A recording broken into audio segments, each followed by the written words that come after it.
em Marcos 12, do 38 ao 31. Deus nos amou e Deus nos ensinou a amar. Marcos 12, 28 a 31.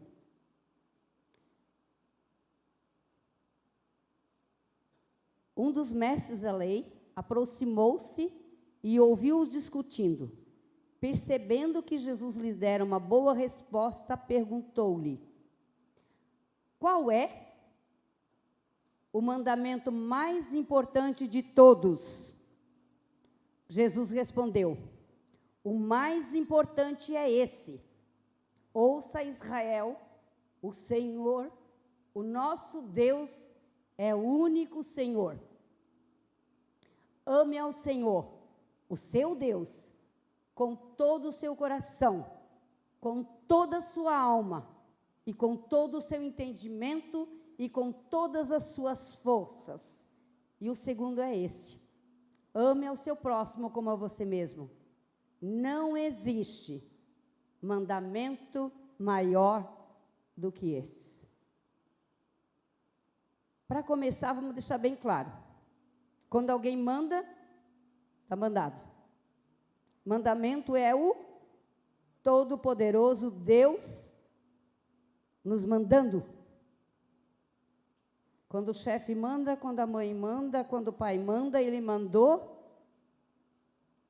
A gente pode até bater pé, mas a gente deve obedecer. E quando Jesus foi questionado acerca do maior mandamento junto aos fariseus, ele estava sentado junto com seus discípulos, e os fariseus chegaram e questionaram: quantos são os mandamentos? Quantos? Quantos são os mandamentos que Moisés recebeu no monte? 10? Jesus pega toda a lei, todos os profetas, todos conhecem a Bíblia, já leram o livro de Levíticos, de Êxodo, de Deuteronômio, conhece toda a lei dada ao povo de Israel. Jesus nem parou para pensar, de pronto ele respondeu: o maior mandamento é amar a Deus, com pouca força, metade do coração, a maior parte do coração, um pouquinho de entendimento e um pouquinho de alma. É isso? Não. O grande mandamento é: amarás o Senhor, o teu Deus, de todo o coração. Irmãos, de todo o coração, com toda a tua alma, com todo o teu entendimento e com todas as tuas forças. Quando eu estava lendo esse livro, eu fui muito confrontada por essa palavra. Muito. E percebi que o meu amor está mixaria. Percebi que o meu amor pelo Senhor não está correspondendo ao amor que Ele tem por mim. E Deus tem me chamado para um tempo de alinhamento com Ele.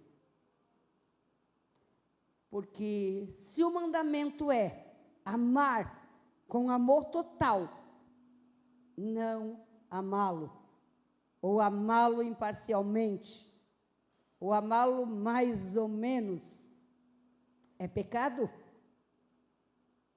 Pecado não entra no céu. Nós cantamos que Jesus vai voltar. Maranata, hora vem, Senhor Jesus. Eu canto. E eu confesso para vocês que, por vezes, eu acho que o meu amor é total.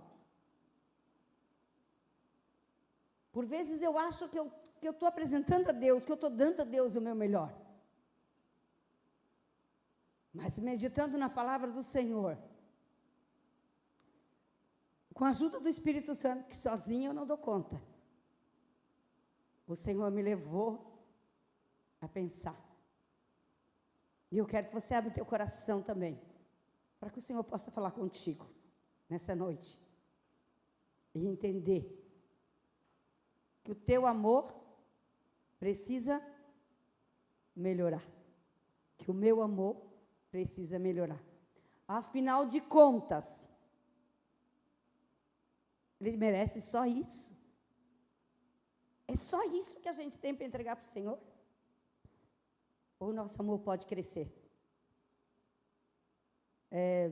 Um dos mandamentos, Pedro instruindo a igreja, diz que os homens devem amar as suas esposas. Então, aquele senhor ali me deve amor. Mas se eu acordasse pela manhã e ele dissesse assim para mim, eu te amo. Fazer o quê? A hora que eu olhasse para ele e dizia assim, fazer o quê? Deus mandou te amar. Como é que eu ia reagir? Eu não sou querida, né? Como é que eu ia reagir? Embora seja um mandamento, embora o marido tenha a obrigação de amar a esposa e a esposa respeitar o marido, embora isso seja fato, o Senhor diz, me ame. Se não for de todo o coração, se for por obrigação, não tem valor para mim. Não tem valor para o Senhor. Mas a boa notícia é qual? O Senhor não vem aqui, ou diante dessa palavra, não lançou para mim o rosto de que eu estou condenada, não tem mais jeito para mim. Ele nos leva a pensar, nos leva a analisar todo esse contexto, para que a gente possa perceber onde é que está o nosso nível de amor por Ele. E nos fazer crescer.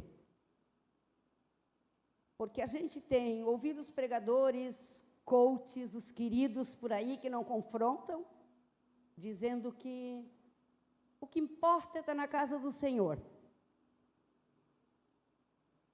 Todo mundo está bem, está no caminho. Irmãos, não adianta. Se é mandamento do Senhor e o Senhor não ocupar o primeiro lugar nas nossas vidas, nós estamos em pecado. Não dá para falar de outra maneira. Não dá para a gente amaciar o ego. Não tem como achar porque Deus é bom, ou que Deus se converteu, que Ele foi um no Antigo Testamento e que agora no Novo Testamento Ele é o querido, Ele é o amor, mas Deus é justiça. E esse alinhamento, essa percepção como igreja, como indivíduos, como povo de Deus, que quer entrar para o gozo do seu Senhor, que quer entrar no reino de Deus, que quer ter a vida eterna, que tem o seu nome escrito no livro da vida, precisa progredir, precisa crescer, precisa se desenvolver. Porque se eu tivesse o Arthur, que fosse um bebezinho do tamanho da Sara até hoje, e não crescesse, continuasse pequenininho, pequenininho, pequenininho, e nunca se desenvolvesse, nunca se projetasse para nada mais, cansa. O Senhor nos chama para um tempo de crescimento na sua presença. E não é através da vida do pastor, não é através do presbítero, não é através da igreja, é um relacionamento teu e Deus. Não tem mimimi, gente, não dá mais para a gente ficar. Eu sei que é uma palavra difícil. Por isso que eu acho que eu sofri tanto até chegar aqui. Porque eu tenho certeza do que Deus quer falar para a igreja. E eu não posso voltar para casa sem falar aquilo que o Senhor me comunicou. Por mais difícil que seja, o Senhor está nos chamando para um tempo de alinhamento. Sem acusações. Ele quer nos levar de volta para um relacionamento perfeito com Ele. O mesmo que Ele tinha com Adão lá no início, lá no jardim. Puro, verdadeiro, exclusivo e único. Vamos voltar ao nosso primeiro amor, aonde o Senhor nos chamou. Se há um mandamento, amar a Deus não é uma opção, é uma obrigação. E quando ele fala para os discípulos amá-lo, com a intensidade total, amor total. Ame ao Senhor, o seu Deus, de todo o seu coração, com toda a sua alma e com todo o seu entendimento e com todas as suas forças. Deus não espera de nós nada menos do que isso, porque Ele não te amou um pouquinho, Ele não te deu um pedacinho de Jesus para derramar naquela cruz, para morrer naquela cruz por nós. Ele não deu um dos anjos que Ele tinha um montão. Ele deu o que Ele tinha de melhor, o mais precioso. Ele colocou lá na cruz e tirou você de lá, porque a condenação já era nossa. Sobre nós já pairava a condenação, o afastamento de Deus. Mas Ele colocou Jesus, nos substituindo toda a nossa culpa, todo o nosso pecado, toda a nossa iniquidade, toda a nossa podridão. Jesus levou sobre si naquela cruz. E hoje Ele nos capacita, Ele nos deu o Espírito Santo, para que nós possamos viver em plenitude de vida. Sozinho nós não conseguimos, mas nós não estamos sozinhos. Nós temos o Espírito Santo de Deus que habita em cada um de nós. Se todas as partes do nosso ser forem consagradas a Deus, forem entregues a Deus, nós teremos prazer de andar com Ele. Nós teremos prazer de agradá-lo, nós teremos prazer de honrá-lo, e nós teremos prazer em obedecê-lo. Quanto a isso, irmãos, eu não tenho dúvidas. Não, nós não vamos corresponder esse amor por obrigação, mas com alegria. E ele deixa bem claro, ele enfatiza nesse versículo, que nós devemos amar a Deus acima de qualquer coisa, acima de qualquer um. Nós amamos os nossos filhos, mas nós precisamos amar a Deus acima de todas as coisas. Esse lugar que está reservado para Jesus, ele não pode ser ocupado por nada e nem por ninguém. Ele é exclusivo. E esse lugar deve ser dado a quem merece o lugar de honra nas nossas vidas. E nós precisamos levar isso a sério. Não dá mais para brincar. Não dá mais. Jesus vai voltar. E não tem como brincar com as coisas de Deus. É sim, sim, não, não. Ali para a igreja ali no Apocalipse diz: se vocês forem frio, paciência. Se vocês forem quente, tudo bem. Mas morno, meia boca, não quero. Não serve. Eu vomitar-los-ei se vocês forem mornos. Eu sei que é muito difícil. E quando eu pensava nisso, o Senhor me trouxe uma palavra de João 21, 14 a 17. O Senhor traz a vida de Pedro para nós. Pensando que, quando Paulo fala para Romanos, e ali em Romanos 15, 41, tudo o que no passado foi escrito, tudo, para o nosso ensino foi escrito. Então, nós não podemos ler a parte que a gente gosta da Bíblia e desprezar que a gente não gosta. Aquilo que infla meu ego e aquilo que me confronta. Eu preciso pegar a palavra de Deus na totalidade. Nessa passagem, ela acontece logo depois dos discípulos terem fugido todo mundo, de Jesus ter sido crucificado e de Pedro ter negado Jesus por 3 vezes. Então, eu acho que a grande maioria aqui se identifica com Pedrão, né? Nós temos um pouco de Pedro, da humanidade, da espontaneidade, de fazer as coisas sem pensar. Eu me identifico muito com Pedro, em várias situações.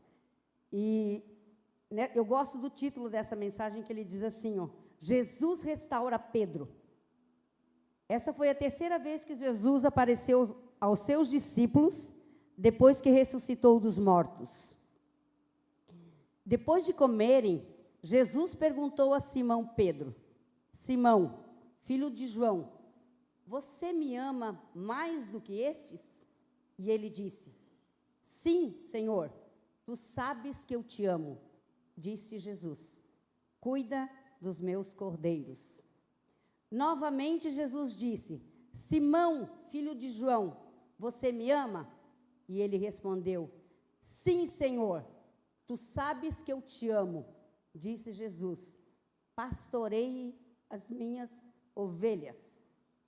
Pela 3ª vez, ele lhe disse, Simão, filho de João, você me ama? E Pedro ficou triste, porque Jesus lhe perguntou pela 3ª vez, você me ama? Ele disse, Senhor, tu sabes todas as coisas, e sabes que eu te amo. Jesus lhe disse, cuide das minhas ovelhas. Jesus perguntou a mesma coisa as 3 vezes? Qual é a diferença entre uma pergunta e outra? A primeira vez, quando Jesus pergunta para Pedro, se tu me ama, lembrando que os discípulos estavam na beira do mar de Tiberíades, mar da Galileia, no mesmo, não consegui nem pronunciar o nome, no mesmo local em que Jesus havia chamado Pedro para ser pescador de homens. O mesmo local onde acontece a pesca maravilhosa. É esse local que eles estão. Jesus já tinha aparecido aos discípulos mais 2 vezes, quando eles estão orando lá na casa de Pedro com as portas fechadas, quando Tomé não está, e depois ele aparece novamente quando Tomé está. Essa é a 3ª vez que Jesus aparece para eles. E ele vem num local em que, para restaurar Pedro, no mesmo local em que Pedro havia sido chamado para ser pescador de homens. E nesse processo, Pedro já tinha abandonado, voltado a pescar. Então, quando Pedro voltou a pescar, era como se ele dissesse assim, ó, eu não dei conta do chamado que Deus tem para mim. Eu vou voltar à minha antiga profissão. Eu vou abandonar o que eu estou fazendo, porque, afinal de contas, eu errei, eu neguei Jesus. Todos nós sabemos que ele chorou amargamente. Assim que o galo canta, o Senhor se volta para Pedro, e neste lugar Pedro vai ser restaurado. Muitos de nós fomos chamados a servir ao Senhor neste lugar. Não importa qual foi o lugar, mas foi na presença de Deus. E hoje Deus está nos chamando para um alinhamento com Ele, de volta para a missão que Deus te deu. Aquilo que o Senhor chamou você para fazer, é você que vai fazer. Ninguém vai cumprir o propósito do outro. Cada um de nós tem uma missão. E cada um de nós precisa cumprir a sua missão. Não se preocupe que só tem 96 páginas no meu caderno, tá? Por que Pedro ficou triste quando Jesus lhe perguntou? Pela terceira vez. Porque na primeira vez que Jesus pergunta para Pedro, tu me amas mais do que estes? Por que Jesus falou isso para Pedro? Você me ama mais do que os outros? Porque no dia em que eles estavam participando da grande ceia, a última ceia do Senhor, eles estavam reunidos no... Deixa eu encontrar.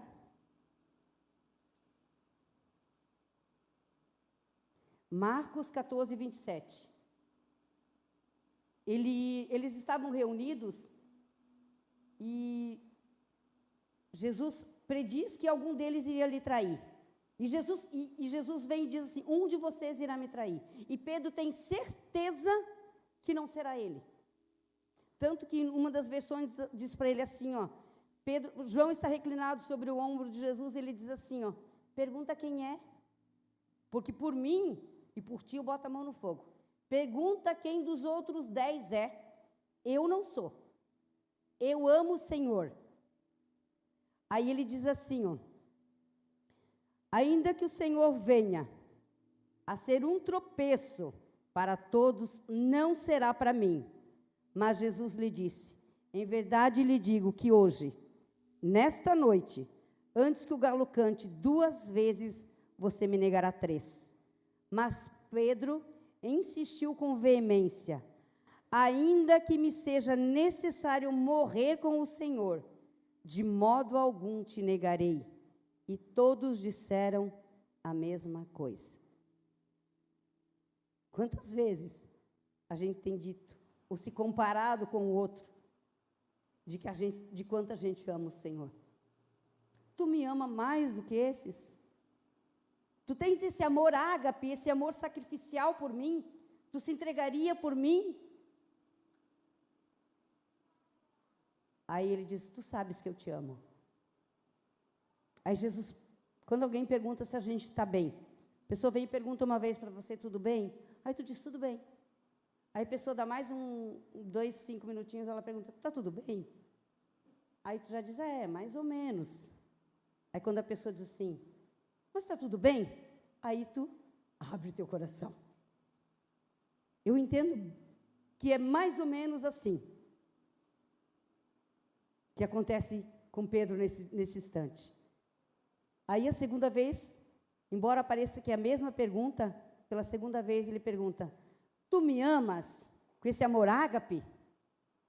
Aí ele diz assim, eu te amo. Mas não é isso tudo. Eu não estou a ponto de dar minha vida por você. O meu amor não é ágape. O meu amor é filéu. Amor de irmão, irmão de amigo. Aí, quando Jesus pergunta para Pedro pela terceira vez, ele fica entristecido. Quando Jesus me confrontou com essa palavra, eu não fiquei entristecida com o Senhor. Não choro. Eu fiquei triste comigo. Porque me confrontou. E eu percebi que o meu amor precisa crescer. Meu amor precisa crescer bastante. Ele é um filéu. Um filéu em processo de crescimento. Aí quando ele diz, pela terceira vez, por que ele fica entristecido? Porque ele diz assim, Senhor, quando eu achei que eu te amava a ponto de morrer por ti, eu estava enganado. Meu amor não era isso tudo. Tu sabes todas as coisas. Tu sabes que eu te amo. A NVI, uma época, tinha uma versão, uma das primeiras versões, tu sabes que eu gosto de você. Se você chegasse fazendo uma declaração de amor para um Deus que te ama com amor eterno, com amor indizível, com amor sacrificial, com amor ágape. Esse é o amor de Deus por mim. Eu sei disso. Você sabe? Você sente? O amor de Deus é total. E o teu amor? Ele vai te amar. Independente daquilo que você faça, Ele te ama. Ponto. Ele sempre vai te amar. Mas como é que nós temos correspondido a esse amor? É só isso? Eu gosto desse texto quando ele me trouxe um consolo. Ao mesmo tempo que ele me confrontou, ele me trouxe um consolo. Porque quando eu pude perceber, e quando nós podemos perceber a semelhança de Pedro, onde é que está o nível do nosso amor, nós podemos crescer. O nosso amor pode crescer. Um dos sentimentos de Pedro ter se entristecido foi porque Deus colocou assim: você me ama agapau? Ele diz: não, eu só tenho amor filial. Aí o Todo-Poderoso Deus desce o padrão de amor dele, a expectativa sobre o amor de Pedro. Pedro, se é isso que tu tens agora, eu aceito. Vamos progredir nisso. E esse texto termina. Tu pega o papel lá para a mãe, por favor. E eu não choro, né? Você sabe, né? E não, aí não tem. E esse texto termina com Jesus falando para Pedro como é que vai ser o fim dele. E ele cresceu ao ponto de ser o líder da igreja, de multidões se renderem a Cristo através dele, ao ponto dele dar a sua vida por Cristo de fato. Ele foi crucificado. Os historiadores dizem que quando ele foi para ser crucificado, quando ele fala assim, ó, quando tu fores mais velho, obrigada, quando tu fores mais velho, tu estenderás as mãos, ou tu te cingirás. Tu vai chegar ao nível do amor que você achou que tinha. Você vai chegar lá. Quando foi para Pedro ser crucificado, os historiadores dizem que ele não se achou digno de morrer como Senhor. E pediu para que ele fosse crucificado de cabeça para baixo. O amor de Pedro cresceu. O Senhor não desistiu de Pedro. Ele não desistiu de mim. Ele não desiste de ti. Se ele chegasse hoje e dissesse para ti: Neilissete, tu me ama? Tu me ama? Qual é o nível do teu amor por mim? Até onde tu quer chegar? Tu quer ficar aí mesmo? O teu nível é esse, tu quer ficar aí? Ou tu quer crescer? Não é um confronto de Deus, é um alinhamento, é uma restauração de nós como igreja, de nós como povo exclusivo de Deus nessa terra. Até onde o Senhor pode nos levar. Ele vai continuar. Nós vamos precisar andar em direção a Ele. Deus te chama. Deus nos chama para esse tempo de crescimento. O amor pode crescer. A autoavaliação de Pedro foi induzida. A nossa precisa ser espontânea. Ela não vai acontecer hoje neste lugar. Somente. Ela precisa acontecer todos os nossos dias. Um pouquinho mais. Uma progressão diária. Para que a gente chegue ao nível daquilo que o Senhor espera. Jesus vai voltar. E o mandamento é claro. Eu quero vocês. Vocês querem a mim? Eu amo vocês. Vocês me amam? Ele não tinha por objetivo desanimar Pedro, assim como ele não tem por objetivo desanimar nenhum de nós. Glória a Deus por isso. E não foi isso que me trouxe. Porque o Senhor nos conhece muito bem. Pedro disse, tu sabes todas as coisas. Tu sabes que eu te amo. O Senhor conhece o nosso coração, a intenção do nosso coração, as nossas reações quando nem mesmo nós esperamos que nós tenhamos essa ou determinada reação. A palavra nem nos chegou à boca e o Senhor já conhece muito bem. Ele sabe aquilo que nós vamos pensar daqui a 10 anos. Qual será a nossa reação diante de uma situação daqui a um dia, 2 dias, 10, 30? O Senhor conhece. E o Senhor sabe como é que nós vamos reagir. E Ele hoje nos chama.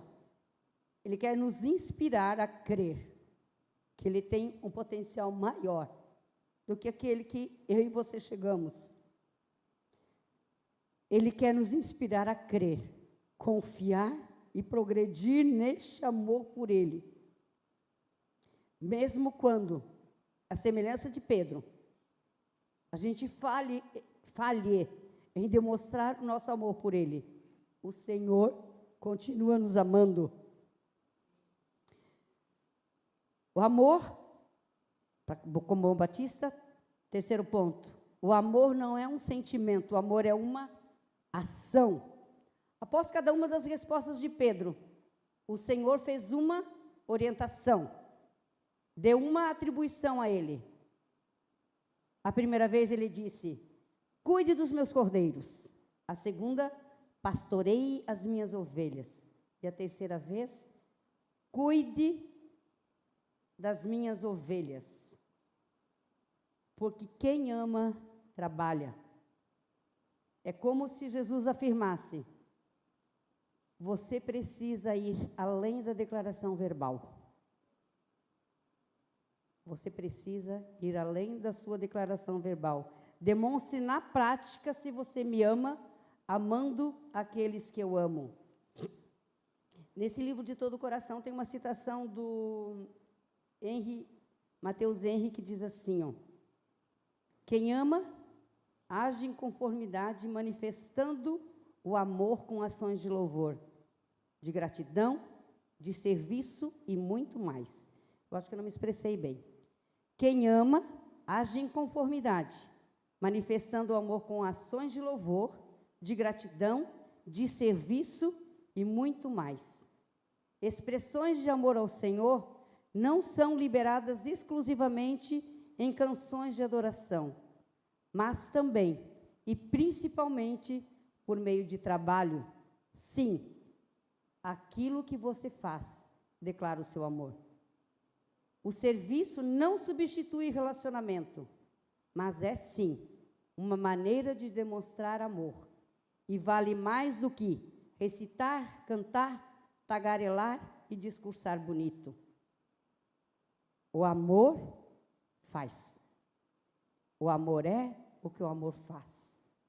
Porque você ama e não corresponde, são só palavras, são só declarações verbais, são só falácia. Não tem efeito nenhum. E o Senhor nos leva hoje, nos chama para um alinhamento. Examine a sua própria vida. Você está engajado na obra do Senhor? E o Senhor falou bem claro para mim. Não falo de ministração em tempo integral, mas eu falo de cristianismo em tempo total. Ser crente dentro da igreja é fácil. Ninguém confronta. Todo mundo nos abraça, nos protege, nos cuida. Cristianismo em tempo integral. Você procura levar almas a Cristo? Você participa de algum ministério em sua igreja? Tem potencial para mais? Desistiu do seu chamado? Ou decidiu dar um tempo? Estou cansado. Quero descansar. Deixa para descansar na glória, irmão. Aos seus amados ele dá enquanto dorme. Você procura servir ainda nas coisas aparentemente simples? Todos nós fomos chamados para arregaçar as mangas e trabalhar. Ninguém está deitado eternamente em berço esplêndido. É só o hino nacional. Nós somos a igreja do Senhor. E nós precisamos trabalhar. Para que o inferno seja despovoado e o céu seja a habitação daqueles que nós amamos e daqueles que o Senhor ama principalmente. A manifestação do teu amor está no cuidado com os cordeirinhos, com as ovelhas, com aqueles que Deus ama, com aqueles que são bem frágeis. Parece que fui eu que escolhi aquela foto, né? O Senhor tem nos dado uma missão e nós não podemos negligenciar. Ele, ali à beira daquele lago, do mar, da Galileia, o Senhor deu a Pedro a oportunidade de reafirmar o seu amor por ele. E hoje o Senhor nos dá a oportunidade de reafirmarmos o nosso amor por ele. Ele deu a Pedro a oportunidade de levantar lá onde ele caiu. E hoje ele dá a oportunidade para nós levantarmos aonde nós caímos. A igreja de Éfeso, Jesus faz um alerta. Apocalipse 2:2. Ele traz uma advertência muito forte para a igreja de Éfeso. Bota no 1, por favor. 2:1. Ao anjo da igreja de Éfeso escreva: eis o que diz aquele que tem as 7 estrelas na mão direita e anda entre os 7 candelabros de ouro. Conheça as tuas obras, conheça as tuas obras, o teu trabalho, o teu ardor, a tua perseverança. Eu conheço tudo que você faz. A roda continua girando, as coisas continuam acontecendo. Sei que você não pode tolerar homens maus, que você pôs à prova os que se dizem apóstolos, mas não são, e descobriu que eles eram impostores. Você tem perseverado e suportado sofrimentos por causa do meu nome. 4. No entanto, contra você eu tenho isso. Você abandonou o teu primeiro amor. Não adianta nada o que você fez até agora. Você abandonou o teu primeiro amor. Mas eu gosto quando ele diz assim, ó. Lembra-te de onde caiu. Lembre-se. Arrependa-se e volte.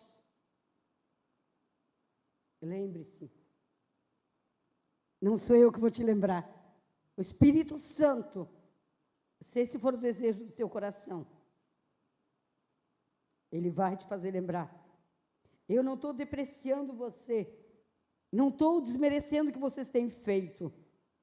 A sua performance é boa, mas tem algo que precisa ser corrigido. Eu sinto falta de vocês. O seu coração já não é mais meu. Lembra de onde você caiu, porque eu tenho saudades. Volta para mim.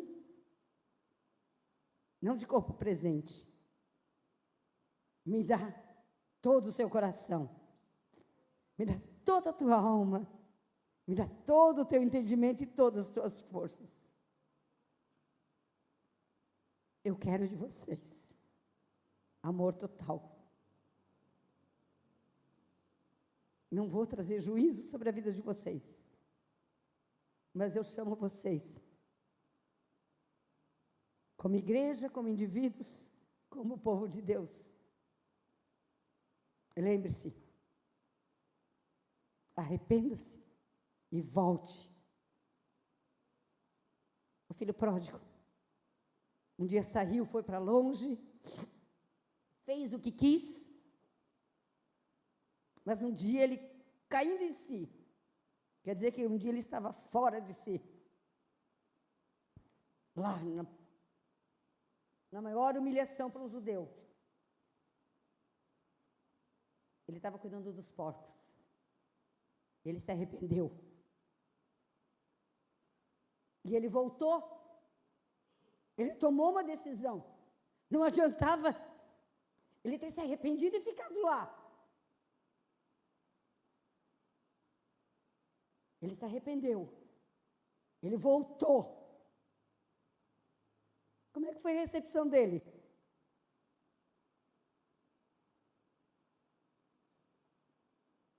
Como é que foi?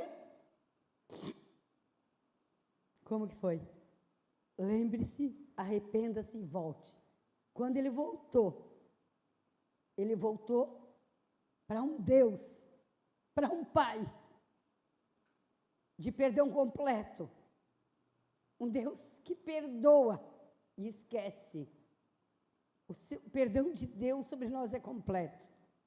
Mas nós precisamos cair em si, nos arrependermos e voltarmos no lugar onde nós caímos, para que nós possamos ser restaurados à semelhança de Pedro.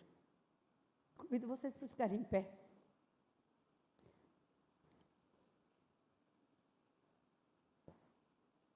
Eu quero restaurar você. Volte para o seu primeiro amor.